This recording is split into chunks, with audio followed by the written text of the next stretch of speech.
Hello everyone, welcome to Timelines and Trivia. My name is Jacob Winge. I'm the Field Marketing Manager here in Naples, Florida for Sandalwood Village. We are our active 55 plus community here in North Naples and Southwest Florida.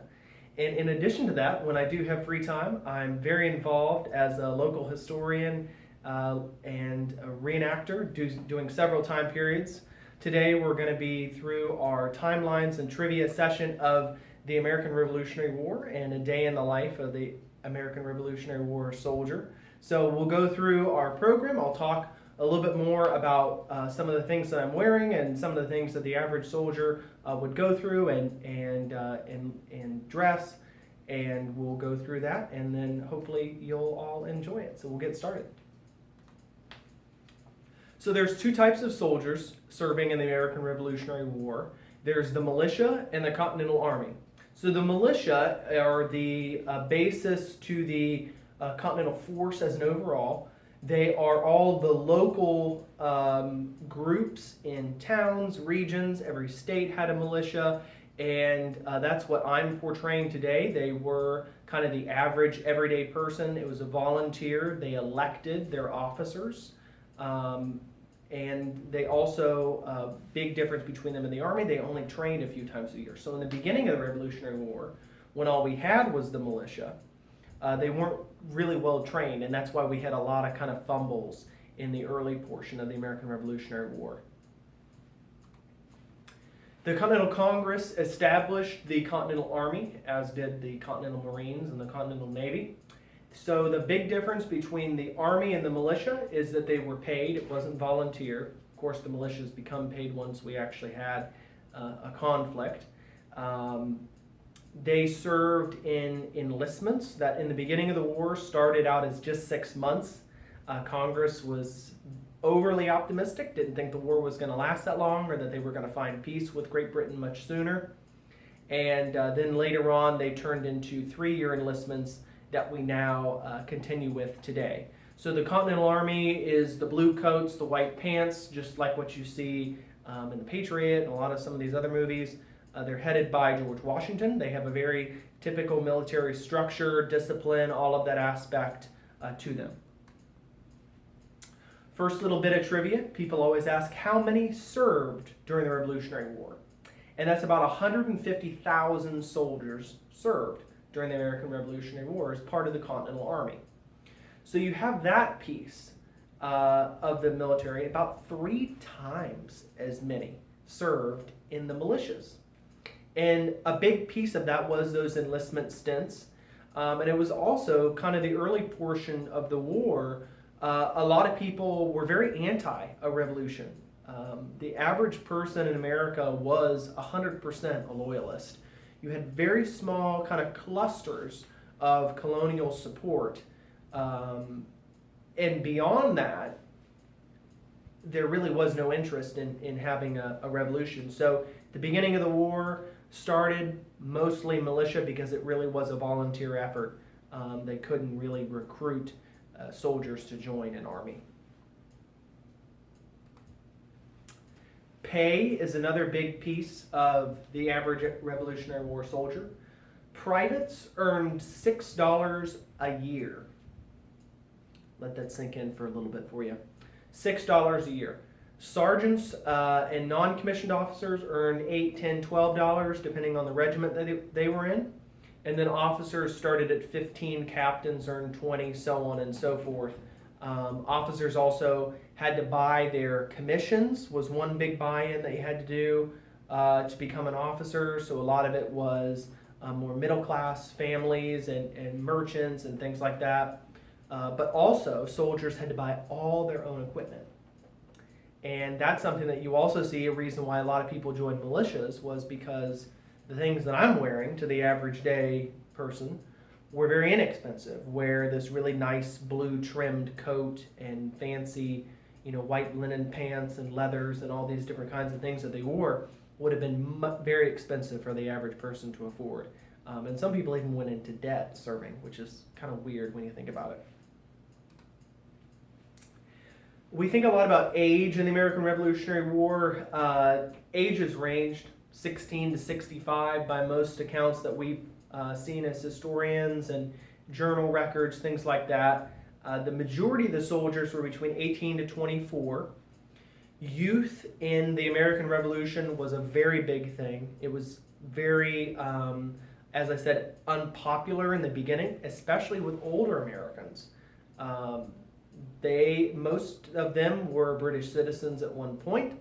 They were fine continuing on being British citizens, where younger men were more apt to look to those ideals of freedom and liberty and everyone having a voice in an elected government, and at the time very lofty ideals as well. Education was also ramping up more and more in the 1750s, 1760s. More educated men led to more men believing in these types of things, and one big way that the revolution really got started was by newsprinting and pamphlets and these different writings that Benjamin Franklin and Thomas Jefferson did, and so many others, that you had a little bit more of a literate population at the younger age spectrum in America that were able to take in a lot of those ideals and then, of course, act on them. So uniforms and gear, talk a little bit about some of the things that I'm wearing. We'll go through a couple of the points too. We talked about the Continental Army having a very standard blue color to it, very regimented uniform, and obviously the British military did too. They had been wearing red coats in different variations of red coats since about the 1400s, and even a little bit prior to that, to the English Civil War. They were nicknamed lobsterbacks by most of the New England contingent of colonials, especially in the Massachusetts and what would become the Maine area. The French wore white uniforms. They were trimmed with blue, very fancy, very sporty to wear for that time period. Color was a very, very big thing in the 1700s, especially in the mid-1700s. The average person, if they're wearing browns and greens and blues and things like that, like what I'm wearing, they normally didn't have that big of an income, because these colors, when you think about it, there's a lot more things that are brown and green and things like that you can dye to get these colors than there are reds and purples and things like that. So you don't see a lot of color variation on the militia side. I've seen some uniforms that do have yellow trim around the cuffs and different shades of green and steel blue and some of these other colors that are out there, but there's not too much. One thing about shoes, there was a big variation of footwear in the 1700s. Most difficult thing for a soldier to take care of were their shoes. A lot of marching. Most soldiers did not have horses and things of that nature, and the American Army did not have a great deal of wagons. They had to use most of that for supplies instead of shipping troops. So shoes went in pretty big supply. One of the ones that I have here is a center seam moccasin, center seam going up. And a fun piece of trivia about the moccasin: following the Jacobite rebellions between England and Scotland in the 17 teens and the 1740s, a large population of Highland Scots relocated to America following those wars and the ultimate defeat and the eventual kind of downgrade of Highland Scottish culture in the 1700s. And one of the things that they wore was something very similar to a moccasin. It's called a ghillie. It's a couple pieces of leather, and you tie them. They're normally in kind of a mid-calf boot design. And when they wore them, they didn't speak any English when they came here. They only spoke Gaelic. And my foot in Gaelic is moccasin. So everybody thinks moccasin is a Native American word. Certainly it's a Native American practice, wearing animal hide as footwear. But it's actually a Gaelic word. So there's your other piece of trivia for today that you can share with friends and family. Most soldiers at the time were really truly called colonials on the American side. The British were called regulars, or the King's Men. That's something that's also very traditionally British, the King's Men, and that's something else that you see in a lot of movies and things like that. That's that's actually really accurate. There's a lot of variation too. There were loyalist militias that were dressed. That's actually the persona that I'm in. Florida was a loyalist state, so I'm going to be in my true Florida fashion for this lecture and for those parts of it. There are a lot of things that influence different uniform styles. The British had a winter uniform and a summer. The summer was more of what I'm wearing. It's a coat that doesn't have kind of all the frill and lace and all that kind of add to it. More of what we call a winter campaign style because you're not really fighting in the winter. At least in the northern campaign, they would have been in Georgia and the Carolinas. So that influences to it. I'm impersonating a British Ranger. So Rogers Rangers, which was an Irish American and a British influenced militia group during the Revolutionary War. If you've seen the movie The Patriot, they're in it. They portray Robert Rogers and his regiment fairly accurately, and that's what I'm displayed as. His unit was more faced in the northern colonies, where there were another regiment called the Queen's Rangers and the East Florida Rangers that were around the Carolinas and Georgias, which were more predominantly colonial than British Florida. Gear as an overall, the average soldier carried about 45 pounds of gear. Wool is very heavy if you've never worn it. It's about 94 degrees out too, by the way. So that's why I'm definitely inside, and I've got 3 fans going. They would cover everything from a soldier's belt, knapsack, cups, bowls, canteens, writing supplies, an extra blanket, extra clothes if they had it. They definitely would carry it. Everything to weapons, tomahawks, muskets, everything from that point of view, and all the extra weight definitely came up from there. And the British military were probably carrying about 60 pounds worth of gear once you add in lead bullets and things like that. And one thing that was really important was there is a lot of writing supplies, and like I said, the education component of that average soldier, especially on the younger spectrum, we have a ton of journal records, family letters, almost even more than War of 1812 and Mexican-American War, and pretty close actually in retrospect to the American Civil War, which is pretty substantial because about 7-8 times soldiers served in that war. So that's one thing that's another piece. So there's a variety of weapons that are used. Tomahawks were very common with militia units. If a couple British regiments would have Native American scouts. A lot of Native American tribes supported the British because they had trade with them. They didn't know what the colonies would do after they were set up and what that new form of government would be. So they were very leery of the Americans. You have a whole range of flintlock muskets. So flintlock muskets have a piece of flint and a piece of steel, and when the flint hits that, it has a spark, shoots the powder out the barrel, and ignites the little kind of round ball that we see again in a lot of movies and things like that.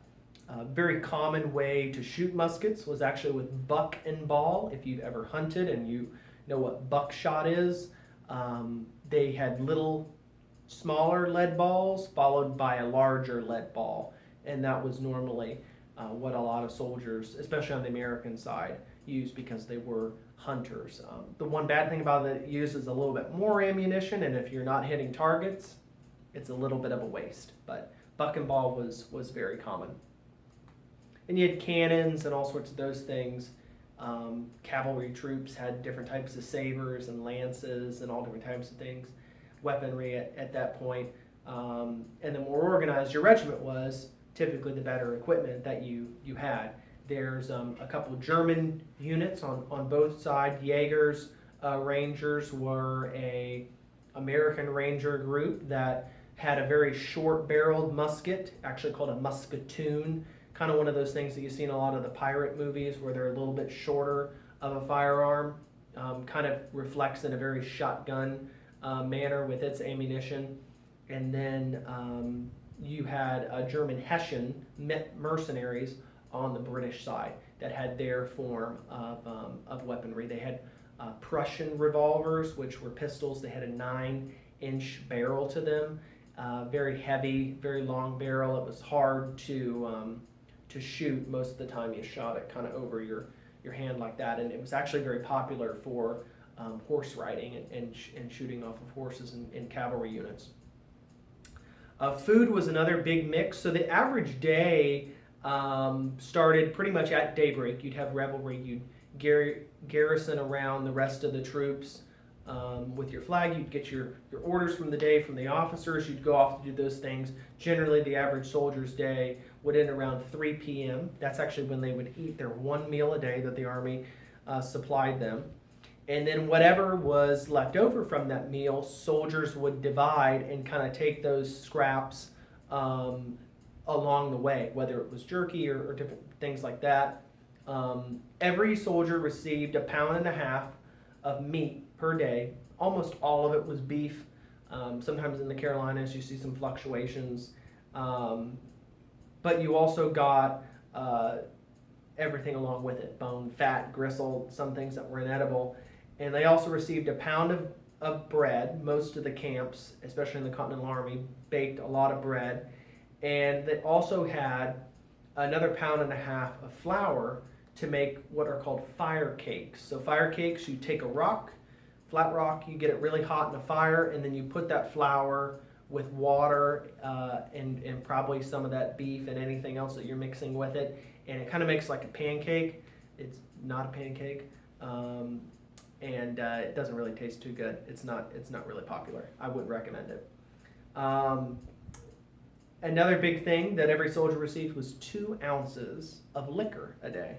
And that really wasn't for drinking like how we all drink. It was to put in your canteen to keep the toxins out of the water.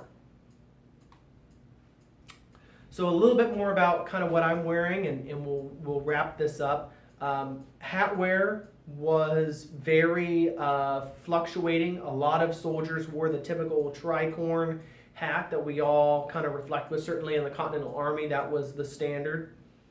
Cavalry units wore big leather helmets. They're very heavy, but they only came down to kind of the top of your head, and normally they would have a feather or a cockade in it, kind of like the one that I'm wearing. Every soldier would have a coat to some degree. This is a shorter length coat. Some frock coats went down below your knees. Another big thing every soldier would have is a waistcoat. So these would also vary in the color and the cut and all things like that.